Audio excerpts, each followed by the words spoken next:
Places of Worship Act 1991 once again into national focus. This act is to ensure communal harmony and to correct historical wrongs. Let's see about this act.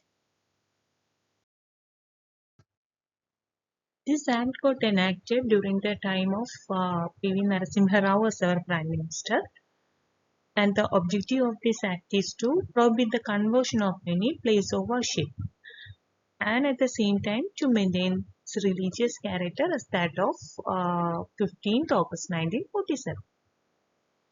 And in this act, certain areas are excepted from the application of this act. That is, Section 5 talks about the exemptions.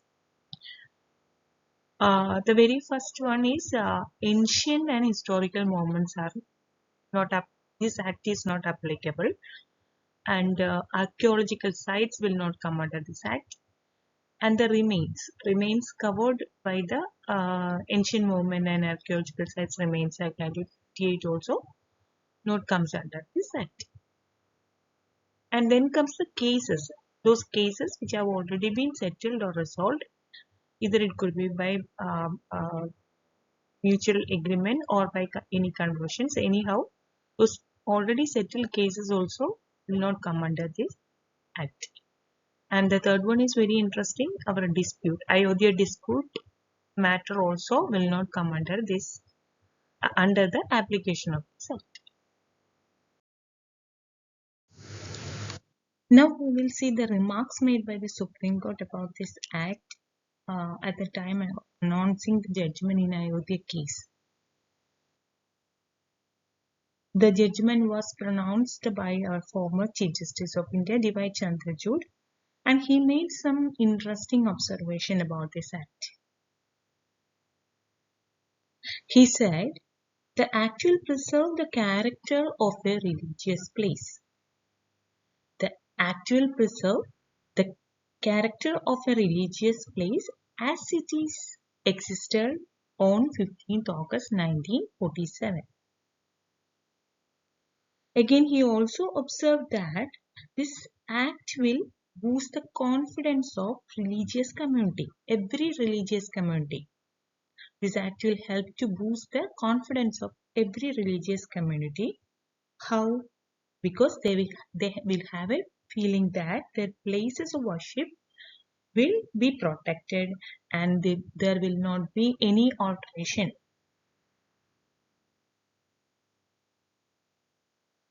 And the third view is something very interesting.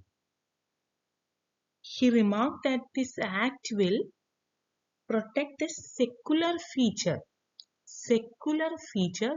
which is a basic feature of our constitution. So these are the remarks observed by our apex court while announcing the judgment in Ayodhya case.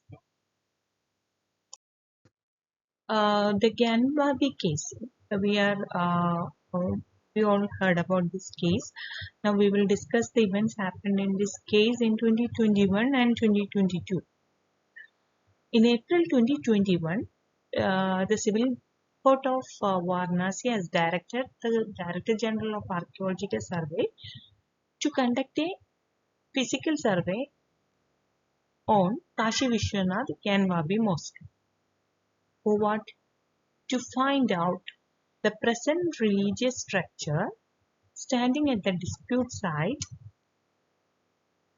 Is it a superimposition, or any alteration had happened there, or any addition, or is it a structural overlapping? But in September 2021, Allahabad High Court stayed this civil court order. Almost a year after, that was on April 8, 2022, again civil court ordered the survey of the mosque on a petition filed by, this time the petition was filed by 5 Hindu women asking for a long access to pray at the Hindu shrine which was behind the western wall of the complex. This time the situation was different. the Allahabad High Court refused to stay the civil court order. So the Masjid Committee approached the Supreme Court with a prayer that there is a clear violation of Places of Worship Act. Now we will discuss about the observation our former Chief Justice of India, D.Y. Chandrachud, had on this Ganbabbi case. During the hearing, he orally remarked, the Places of Worship Act 1991 says about one cannot alter or convert the nature of the religious place. But the prayer in the suit is not for the conversion. The suit was filed just to find out what was the status of the disputed place as on 15th August 1947. And according to him, ascertainment of religious character is not barred by the Act. Hence, subsequently he dismissed the appeal filed by the Masjid Committee and allowed the Archaeology Survey of India to conduct a scientific survey of the Ganbabbi Mosque. And that time, many accused the former Chief Justice of India, including jurists, academics, and even lawyers, that he made it easier for the lower courts with Hindutva inclinations to order investigations into the existence of temples beneath mosque.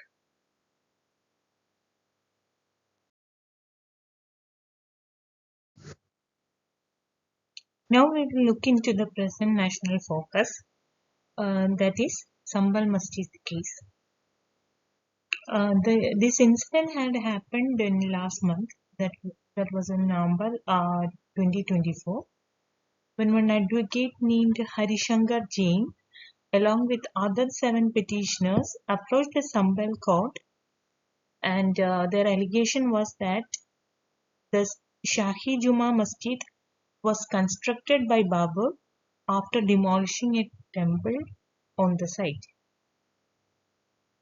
It was a surprise that on the very same day itself the court appointed a commission to conduct a survey on the mosque premises and to submit the report by November 29. But when the survey team reached the mosque, a communal clash erupted and even 4 persons have lost their life. So my question is, for what purpose this Places of Worship Act 1991 was enacted? And what is its legality if such kinds of suits are entertaining day by day? And what happened in this case is, similarly, the Masjid Committee approached the Supreme Court, and the bench consisting of Chief Justices of India, Justice Sanjay Khanna and Justice Sanjay Kumar, directed the trial court of Uttar Pradesh to refrain from proceeding in the suit until the Masjid Committee approached Allahabad High Court, which is the appropriate forum. In 2020, a public interest litigation was filed before the Supreme Court by one advocate, Ashwini Kumar Upadhyay, and the petition was challenging the constitutional validity of this act, claiming it as an arbitrary and unreasonable one.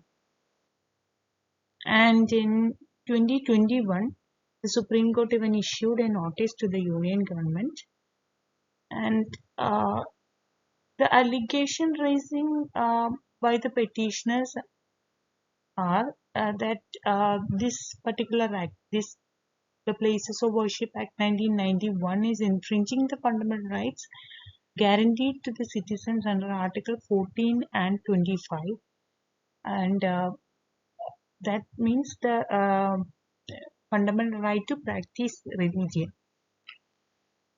And a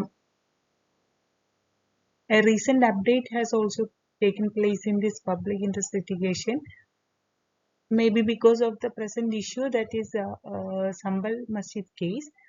And the recent update is that the Supreme Court has constituted a special bench to hear this public interest litigation along with a batch of other writ petitions uh, which are challenging the constitutional validity of this particular Act 1991. And this special bench consists of Chief Justice of India, Justice Chandrasekaran Khanna, and Justice Sanjay Kumar, along with Justice K.V. Vishwanathan, and the special bench will hear these petitions on December 12th at 3:30 p.m.